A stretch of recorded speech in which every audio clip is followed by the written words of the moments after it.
السلام علیکم۔ آج ہم بات کرتے ہیں غزہ پر اسرائیلی فضائی حملوں کی کون کون سے ممالک حمایت کر رہے ہیں اور کون مخالف ہیں اور کون خاموش ہیں۔ غزہ میں جیسے جیسے ہلاکتوں کی تعداد بڑھتی رہی اور حالات خراب ہوتے رہے، غزہ پر اسرائیل کا حملہ بین الاقوامی رائے عامہ کو تیزی سے تقسیم کر رہا ہے۔ 7 اکتوبر 2023 کو حماس کے حملوں کے فوراً بعد بہت سے ممالک نے ابتدا میں اسرائیل کی حمایت کی تھی، تاہم اسرائیل کے غزہ پر فضائی حملوں اور حماس کو جڑ سے اکھاڑ پھینکنے کے لیے کیے جانے والے بڑے زمینی حملوں کو بڑے پیمانے پر تنقید کا نشانہ بنایا گیا تھا۔ بعض ممالک نے جنگ کے حوالے سے اپنے موقف پر نظر ثانی کی اور اس تنازعات پر موجودہ بین الاقوامی بحث کا مرکز اور اب جنگ بندی کا مسئلہ ہے۔ 27 اکتوبر کا اقوام متحدہ کی جنرل اسمبلی نے ایک قرارداد منظور کی جن میں اسرائیلی افواج اور حماس کے جنگجوؤں نے درمیانے فوری اور پائیداری جنگ بندی کا مطالبہ کیا گیا۔ اردن کی جانب سے پیش کی جانے والی جنگ بندی کی اس قرارداد کے حق میں 120 مخالفت میں 114 ووٹ آئے، جبکہ 45 ممالک نے ووٹنگ میں شرکت نہیں کی۔ یہاں ہم یہ جاننے کی کوشش کرتے ہیں کہ اسرائیل کی حماس جنگ کے بارے میں دنیا بھر کے ممالک نے کہاں ہیں اور اقوام متحدہ میں انہوں نے کس کی حمایت اور کس کی مخالفت میں ووٹ دیا۔ امریکی وزیر خارجہ اینتھونی بلنکن نے اسرائیل کا دورہ کیا اور انسانی بنیادوں میں جنگ بندی کی درخواست کی۔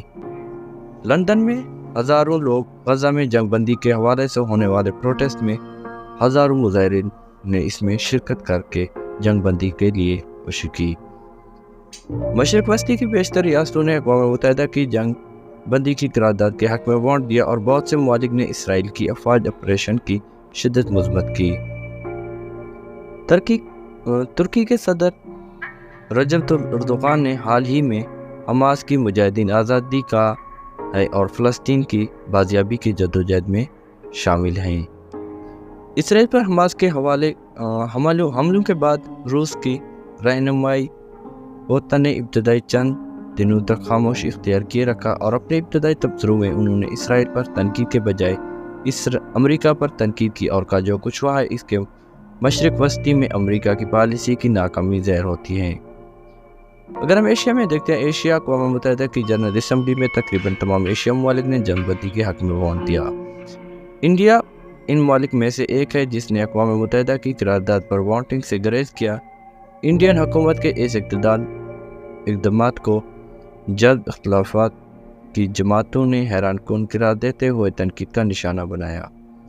آزادی کے ابتدائی سالوں میں انڈیا کے فلسطینیوں کے ساتھ قریبی تعلقات رہے اور سرکاری پالیسی دو ریاستی حل کی حمایت کرنا تھی۔ اسرائیل کے ناقدین کا کہنا ہے کہ غزہ کی عوام اجتماعی سزا کا شکار ہے، بہت سارے مسائل سے گزر رہی ہے۔ لاطینی امریکہ کی بات کرتے ہیں تو لاطینی امریکہ کے بیشتر ممالک نے بھی اقوام متحدہ کی قرارداد کی حمایت میں ووٹ دیا اور جنگ بندی کا اعلان کیا۔